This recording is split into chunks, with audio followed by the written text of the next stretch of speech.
right, so I just watched Jerome Powell speak from the big Jackson Hole conference out in Wyoming, which is a beautiful place, so that you don't have to. And wow, I'm not overly convinced that he knows what's going on in the economy. I'm Jack Gately from Jack Gately Real Estate and the Online Real Estate Academy. Let's take a quick backdrop. First off, when this inflation thing all started, all the experts were saying it's transitory. Remember that? Like a year and a half, 2 or so ago? This is just transitory. It's not going to stick around. And then they said, well, now we're acutely aware of the problem. And then that's when they started to hike rates in the summer of 2022. And now it seems as if they're saying to us, well, we're no longer convinced about our infallibility.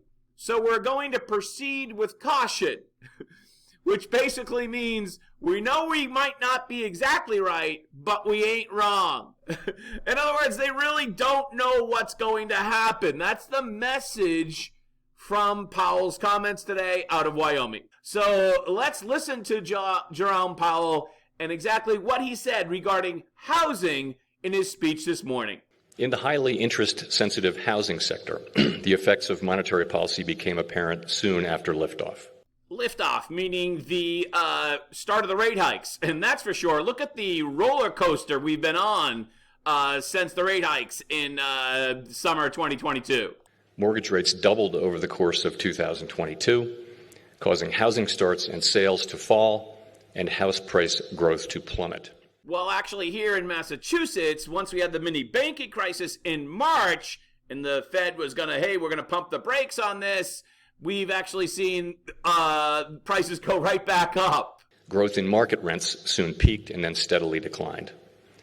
Measured housing services inflation lagged these changes, as is typical, but has recently begun to fall.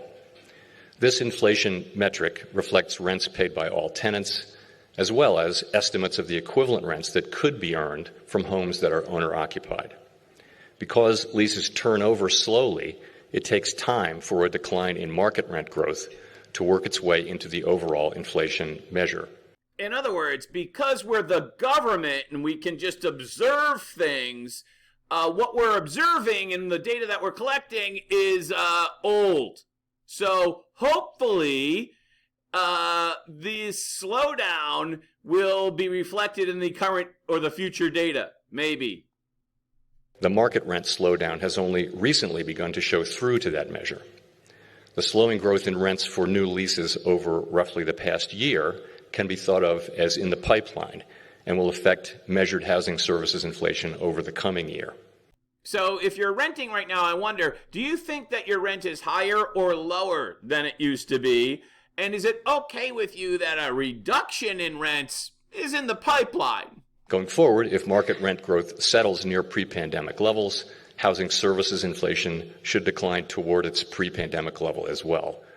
Or asked another way, if you're a landlord, do you think your expenses are lower now or higher than they were, say, in 2020? We will continue to watch the market rent data closely for a signal of the upside and downside risks to housing services inflation. So we're proceeding with caution, but we know we ain't wrong.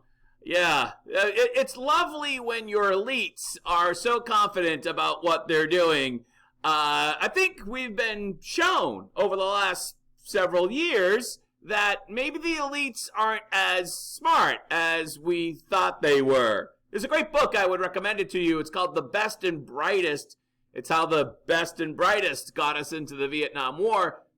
2 thumbs up for the book, strongly recommend it. If only our top bankers were not thoroughly convinced of their abilities, we'd be much better off, I think. I think there's a word for that. It's called hubris. For some reason, they think that they can judge the economy, whether it's going to go up or down, better than the economy, better than the marketplace itself, rather than have the infinite number of economic decisions actually set interest rates. They're going to look at a bunch of lagging data and then basically guess. All right, I'm Jack from Jack Gately Real Estate and the Online Real Estate Academy. Have a great day.